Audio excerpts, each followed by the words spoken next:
As you can tell, I'm a teenager. I think my granddaddy can tell this too, which I think is the reason he told me this story. You see, it sounds like a story that's meant for a troubled teen, but I'm not a troubled teen. I'm the second child, and everyone knows that we second children don't have typical teenage problems, right? We see the dumb mistakes that our older siblings make, and we don't repeat them. Well, we make our own mistakes. But, so, I think the real reason he told me the story, actually, is so I can pass it on to someone else. My granddaddy lived on a big plantation in South Carolina. There were hundreds of rolling acres of corn, wheat, barley, beans, and garden beans. On the west side of the house, there were long rows of corn, about 3 football fields in length. When my granddaddy was about 4 years old, he looked down those long rows of corn and saw a tiny little plantation house down at the end.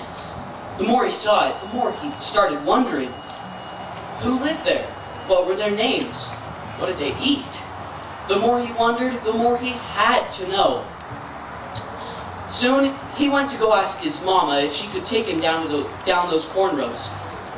He didn't go with too high of hopes, because she was usually busy with a lot of chores. Sure enough, when he got there, his mama was busy with little baby Gwendolyn and a huge pile of chores. Oh, great! Now he was never going to get to go see who lived in that plantation house. His mom would be busy on those chores forever. Wait a second. If she was busy on those chores, he could be down to the plantation house and back before she even knew he was gone. He watched to make sure his mama was good and busy, and then he made a break for it. Out the back door, careful not to let it slam. And then around the corner of the house, through a hole in the hedgerow, and across the dirt road he was not allowed to cross. And then he was sneaking off down those long rows of corn. Now, 3 football fields is a long walk for a little 4-year-old. And just when he thought he was about to die, he came out on the other side of the corn rows.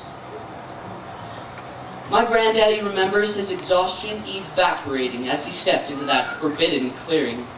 The plantation house was a lot bigger now that he was up close. And it proved to be the house of a nice couple named Mammy and Uncle Pete. They were so nice they let my granddaddy Byers invite himself right into the family. And my granddaddy got quite the education that day. See, he'd been down to the barn with his daddy, and he knew that a cow had a calf. That's one. But Mammy and Uncle Pete, they had a big orange Irish setter that had 9 or 10 little multicolored puppies. The little runt of the litter was black all over. In fact, it was so black, you could hardly tell which end was its head until it stuck its little tongue out. It opened its mouth and its tongue came wagging out. And then, Mammy, she said those magic words, "Well, you can just take your pick." Well, Byers decided he wanted the little baby runt. Well, Mammy explained he would have to wait until the puppies were weaned before he could take his puppy home. Well, my granddaddy didn't know what weaned meant, but he knew if he stayed much longer, he would start to be missed at home. So it was back off those long rows of corn. When he got back to his house, he snuck across the dirt road, through the hole in the hedgerow, and around the corner of the house. Then into the screened-in back porch, careful to wipe his feet. When he opened the back door, there was his mama, with little baby Gwendolyn, sitting there, rocking back and forth, staring him straight in the face. He was eyeing the switch at her feet to see if she would pick it up. He kept that back door open in case he needed to make a quick escape. He started to shake so bad he had to sit down just to stop from shaking. Finally, he broke down. "Mama, you gonna ask me where I've been?" "Well, you could just tell me if you'd like." With that, my granddaddy broke down and told his mama everything. When he got to the part about the little black puppy, he lost all fear. He asked his mama what weaned meant. She explained that he would have to wait a while before he got his puppy. And so, it was back to the game of waiting for his older brother and sister to get home from school. Now, Byers, he kind of forgot about that puppy, until one day his mama came up to him and said it was time to go get his puppy. There was no sneaking this time. My granddaddy had turned 4 years old, and he marched with his chest flung out all the way down those corn rows. When he got to the plantation house, he informed Mammy that he had come to get his puppy. But when he looked for the little puppy, it wasn't with all the others. He started to break down and cry. "It's not with the others, Mammy." "Well, what's the problem, Mr. Byers? You're just not looking in the right place. He's right over there." My granddaddy leaped over to where that little puppy was and reached out to pet it. Well, that puppy bit his hand. Well, my granddaddy smacked it right back. "Now, you don't need to be mean to that poor thing. You be good and kind and it'll treat you the same way." With that, my granddaddy grabbed it by the front paws to take it home.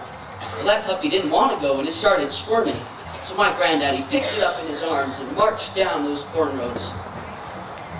He noticed, as he came up those corn rows, his mama was standing right in the kitchen window. She had watched him sneak down the corn rows the whole time he had gone down before to see the puppies. He learned in his teenage years that things like this happened a lot. His mama knew everything, and he might as well just tell her. His mama said that it was the worst ordeal watching that boy and puppy come up those corn rows. The boy wanting the puppy, and the puppy not wanting to be wanted. When Byers got back to the house, his mama supplied him with a nice pallet of old quilts for the puppy to sleep on, and a saucer for the food, a saucer of water, and a long list of names to pick from. Well, Byers thought she was being rather agreeable for him to have snuck down there. But after a while, he got tired of name choosing and decided he was going to name his puppy Black Boy, because he's a boy and he's black. Well, pretty soon, Black Boy grew to be a man's dog. Well, a boy's dog. Byers and the Black Boy grew to be such good friends that Black Boy even slept outside my granddaddy's window. Letting him sneak down those corn rows was the best thing that my granddaddy's mama ever did. See, now Byers had a little friend to keep him busy and safe. And Byers learned a very valuable lesson. It was a lot of fun to sneak down those corn rows, but he could get that thrill from hide and seek. It was a lot better to stick his chest out. Tons better than sneaking around. Sneaking around? Oh, you don't think. He couldn't have known. Sneaking around. How could he have known? I gotta ask my granddaddy some more advice. Maybe he'll tell me some more stories.